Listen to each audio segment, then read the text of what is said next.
Jangan lupa subscribe YouTube channel Metro TV News dan jangan lupa nyalakan notifikasinya.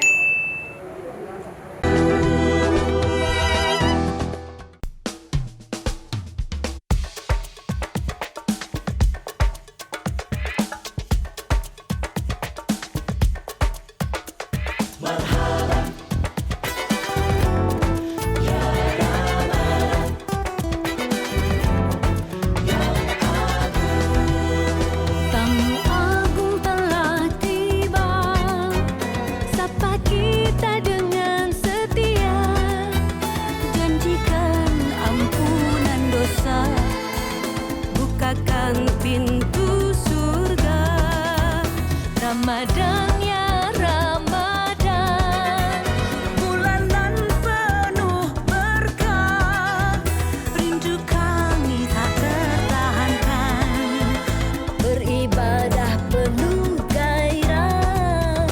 Adakah kita berdiam saja, biarkan dia berlalu percuma, iman hanya ucapan belaka tanpa amalan secara nyata.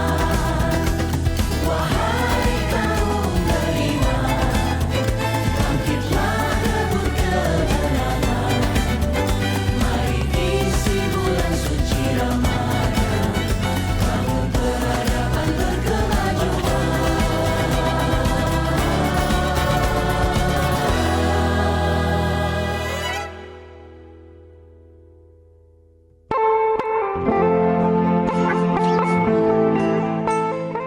Suku Dayak merupakan sebuah suku di Indonesia yang mendiami wilayah pedalaman Kalimantan. Ada sesuatu yang menarik untuk diketahui. Konon, nenek moyang suku Dayak berasal dari suatu negeri dengan nama Yunan di wilayah Cina. Pesona alam Kalimantan tentunya sangat menarik. Hutan Kalimantan merupakan salah satu paru-paru dunia, memiliki tempat-tempat menarik untuk dikunjungi. Salah satunya yang paling populer adalah Rumah Betang yang mencerminkan masyarakat Dayak. Seperti layaknya falsafah Islam yang memiliki naluri untuk selalu hidup bersama secara berdampingan, baik berdampingan dengan alam maupun dengan warga masyarakat lainnya. Mereka gemar hidup damai dalam komunitas yang harmonis, sehingga berusaha untuk mempertahankan pola kehidupan Rumah Betang.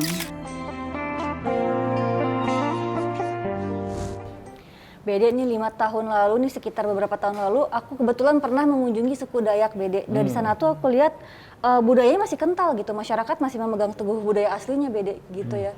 Menurut Bede gimana tuh supaya kita bisa ikut melestarikan budaya yang ada seperti suku Dayak melestarikan budayanya? Iya, seharusnya demikian. Kita masyarakat Indonesia ini yang terlahir dan berkembang di suku kita masing-masing. Suku Minang. Sunda. Jawa, Ponorogo. Saya suku Samawa, Sumbawa itu. Oh, beragam Ya, beda-beda. seyogianya kita tetap terikat dan terkait dengan adat istiadat dari suku kita. Jangan kita semacam tercerabut dari akar kesukuan kita. Apalagi ya, nilai-nilai adat itu baik-baik semua. Dan kan banyak ya yang berhimpit dengan nilai-nilai agama. Seperti yang tadi kita dengar expose tentang Kalimantan Tengah ya. Itu alam yang indah ya. Saya kalau terkesan kalau ke sana itu banyak sungai-sungai besar. Betul.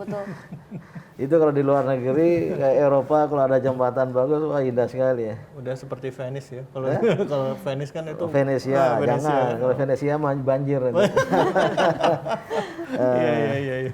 Nah, di Kalimantan Tengah khususnya banyak suku Dayak itu banyak loh. Iya. Aku waktu itu ke Kalimantan Timur Bede, dan mereka masih tinggal di rumah adat gitu Bede. Rumah adatnya masih asri juga, masih belum tersentuh modernisasi juga, tapi ya unik gitu. Ya Budayanya bukan tidak tersentuh modernisasi, Mereka memang mempertahankan adat. mempertahankan adat ya. Udah. Ya di suku-suku lain tetap walaupun ya banyak rumah adat di suku-suku Indonesia ini kan rumah panggung ya.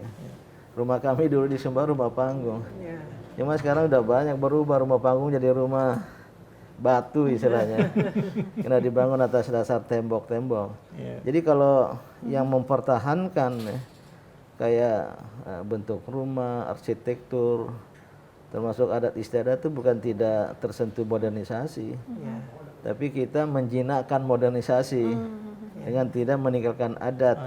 Selama adat itu baik. Tapi memang kalau local wisdom lah istilahnya kan, kearifan lokal gitu. Biasanya saya lihat kan dipelihara oleh kaum tua, ya kan gitu. Nah sekarang kaum muda nih kayaknya udah saatnya untuk melihat kembali ya local wisdom tersebut untuk bisa diterapkan dalam kehidupan sehari-hari kali ya Bang Din ya artinya. Karena banyak yang ternyata dulu tuh misalnya tentang pengairan ternyata dulu udah ada orang yang mengatur, misalnya tentang keamanannya dulu kaum adat ada yang mengatur gitu. Ya, seperti itu ya Bang. Saya kira orientasi itu yang perlu dikembangkan agar anak-anak Indonesia tidak tercerabut dari akar adat budaya di mana mereka lahir, walaupun tetap terbuka terhadap kemajuan, kemodernan. Nah, ini nanti coba kita bahas ya. Salah satu falsafah kearifan lokal dari suku Dayak. Walaupun suku Dayak sekali lagi banyak ya, sehingga tapi ini relatif disepakati oleh semuanya. Dan berkembang di Kalimantan Tengah. Saya kenal waktu Pak Teras Narang jadi gubernur itu juga dikembangkan yang disebut Huma Betang, belum Bahadat. Rumah besar, hidup rukun dan damai. Gitu. Jadi selain menjadi falsafah tapi juga dipraktekkan secara nyata ya dalam kehidupan di rumah besar itu. Huma Betang itu rukun dan damai. Dan kemudian ditarik pada masyarakat majemuk. Baik atas perbedaan suku agama kita tetap hidup rukun dan damai.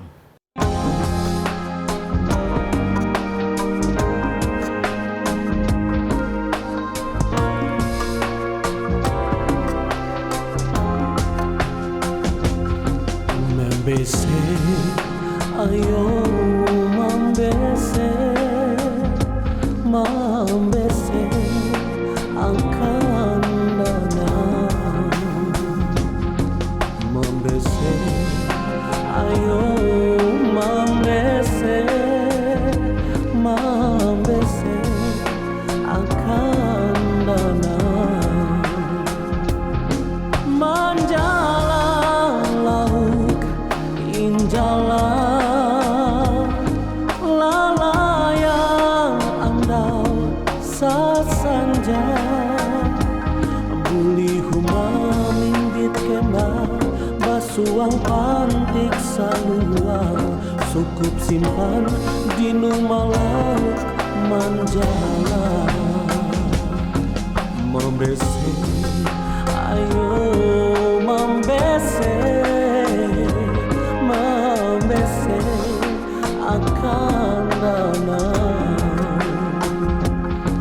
membese ayo membese membese akan danau menjalar laut hinjalan lalayang andal sasanja buli huma nipit kembang basuang pantik saluang sukup simpan di numalauk manjala manjala lauk injalan lalayang andal sasanja buli huma minggit kembang basuang pantik saluang sukup simpan di numalauk manjala sukup simpan di numalauk manjala manjala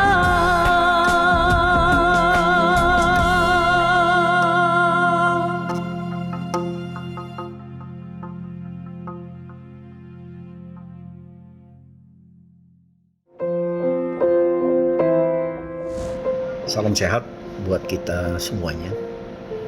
Perkenankanlah saya untuk menyampaikan tentang falsafah dari kehidupan masyarakat yang ada di Provinsi Kalimantan Tengah, di mana di Provinsi Kalimantan Tengah dikenal dengan falsafah Huma Betang. Huma Betang bermakna sebagai rumah besar yang dihuni oleh beberapa kepala rumah tangga dan berada di satu rumah besar itu hidup bersama-sama dengan keluarga-keluarga yang lain. Nah, semangat Huma Betang inilah, semangat kebersamaan inilah yang selalu menjadi falsafah kehidupan dari masyarakat yang ada di Provinsi Kalimantan Tengah. Selain itu, Kalimantan Tengah juga mengenal falsafah Belum Bahadat. Belum Bahadat berarti adalah hidup penuh dengan keberadaban, hidup penuh dengan kesantunan. Sehingga diharapkan dengan budaya Huma Betang, dengan budaya kebersamaan, dengan budaya Belum Bahadat, maka yakin dan percaya bahwa Provinsi Kalimantan Tengah adalah merupakan salah satu provinsi yang betul-betul menghormati dan mencintai kebersamaan, yang penuh dengan kesantunan, yang saling hormat, menghormati dengan tanpa melihat perbedaan. Demikian sebagian dari falsafah hidup dari masyarakat suku Dayak yang berada di Provinsi Kalimantan Tengah.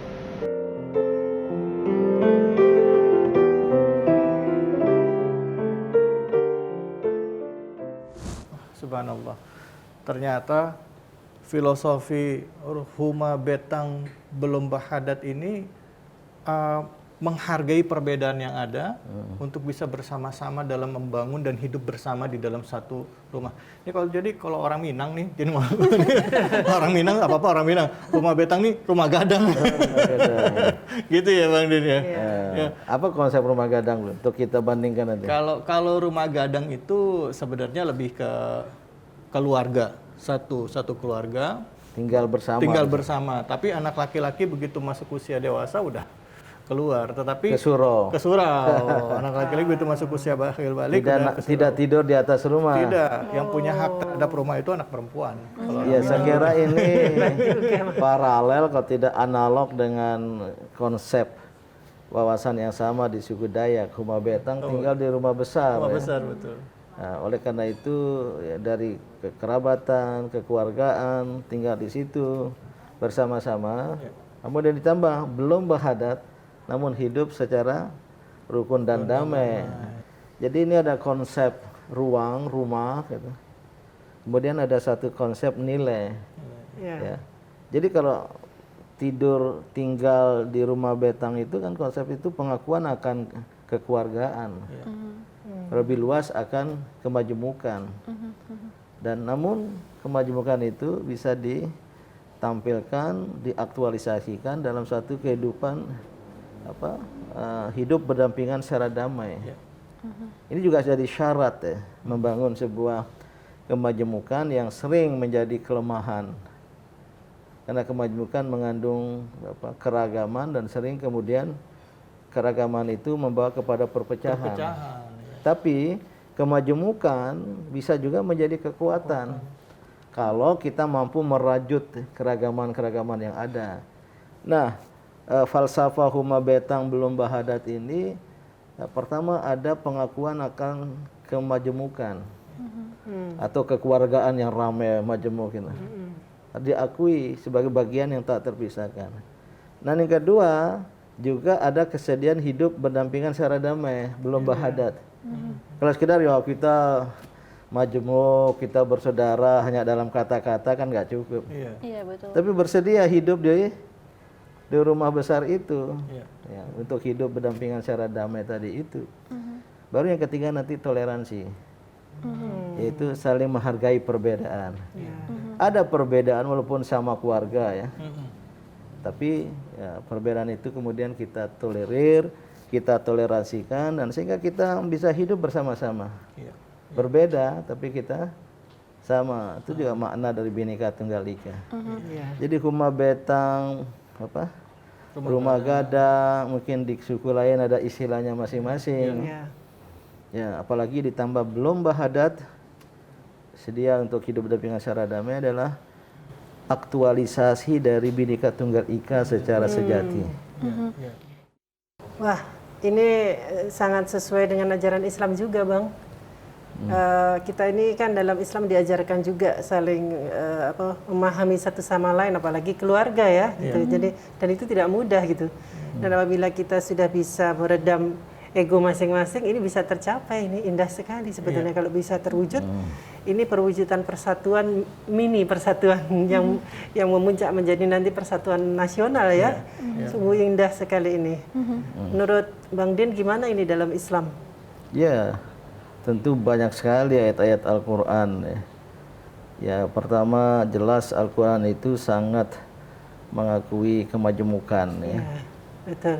Di antara tanda-tanda kekuasaan Allah, wa min ayatihi khalqus samawati wa ikhtilafu alsinatikum wa alwanikum. Kami jadikan kamu berbeda-beda alwan, warna kulit. Betul. Alsinatikum, lisan, bahasa. Bahasa. Jadi berbeda ras, berbeda etnik, berbeda lisan juga. Iya, iya. Itu sunatullah. Di ujung ayat itu, inna fi dzalik la ayat lil alimin. Dan itulah tanda-tanda kuasa Allah dan merupakan tanda-tanda bagi lil alimin, bagi orang yang mengetahui. Bagi orang yang punya pemahaman, pengetahuan dan wawasan luas. Ini pertama kemajemukan ini gitu. Maka huma betang belum bahadat ini tadi sudah saya katakan adalah berdasarkan pengakuan atas kemajemukan. Bahwa kita tidak hidup sendiri di dunia ini, di negara ini, di daerah ini, tapi hidup bersama-sama dalam keragaman kemajemukan. Maka marilah kita terima kemajemukan. Apa akibatnya? Kalau suatu kelompok menerima kemajemukan, dia akan berwawasan inklusif. Jadi open minded juga ya, Dede? Open minded, berpikiran terbuka, inklusif to include. Memasukkan semuanya dalam kebersamaan. Bukan eksklusif to exclude. Kamu nggak boleh, hanya saya. Hanya kami, hanya saya, ya. Nah, itu eksklusif. Tenggang rasa. Ini ajaran Islam tadi, ta'aruf ya. Iya. Tapi Apa arti ta'aruf? Ta'aruf itu saling mengenal satu sama lain. Jadi memahami satu sama lain. Sehingga akhirnya menghasilkan memahami dan saling menyatu gitu ya. Tidak ada perbedaan. Jadi diambil positifnya apa? Titik temunya gitu. Persamaan, jangan dilihat yang perbedaannya. Jadi Di ta'aruf itu kan arafa ya'rifu, mengetahui. iya, Maka saling mengetahui. Tapi tidak sekedar saling kenal mengenal, oh saya kenal kamu. Oh saya kenal kamu. Iya. Tapi penuh dengan ma'rifah. Kata ta'aruf berhubungan dengan ma'rifah. Iya. Punya pengetahuan yang mendalam tentang hakikat. Berarti ada berbagai-bagai, kita dengan penuh ma'rifah mengetahui hakikat keberadaan kita di dunia ini. Sama-sama makhluk ciptaan Allah itu ma'rifah. Inilah yang kemudian menimbulkan, ini bahasa punya arti kearifan. Ya. Kearifan itu apa? Wisdom. Kebijaksanaan. Betul. Akibat ta'aruf seperti itu, maka mutual understanding. Saling memahami, tapi juga berujung pada mutual respect. Apa mutual respect? Menghargai. Saling menghargai, saling Toleransi. menghormati. Nah, masyarakat Indonesia sendiri sudah termasuk masyarakat yang inklusif belum nih, Bede? Menurut Bede? Menurut hemat saya dan pengamatan saya, masyarakat Indonesia yang majemuk atas dasar agama, suku, bahasa, budaya ini sangat inklusif dan bahkan juga toleran. Maka saya tidak setuju kalau ada penilaian adanya intoleransi. Bahwa ada yang tidak toleran, ada yang tidak inklusif, ya ada, tapi sangat minoritas. Sebenarnya secara kultural ya, banyak contoh-contoh. Mungkin juga akan kita bahas pada local wisdom yang lain ya, seperti di Ambon ya, ada pela, gandong, pela ini segala macam ya. Bahkan di sana ketika Muslim membangun masjid, umat Kristiani membantu. Sebaliknya, ketika umat Kristiani membangun gereja, Orang yang Muslim Islam membantu. Jadi ada contoh-contoh dan inilah yang harus kita rajut ke masa depan untuk menjadi negara yang betul-betul berbineka tunggal ika dalam arti yang sejati.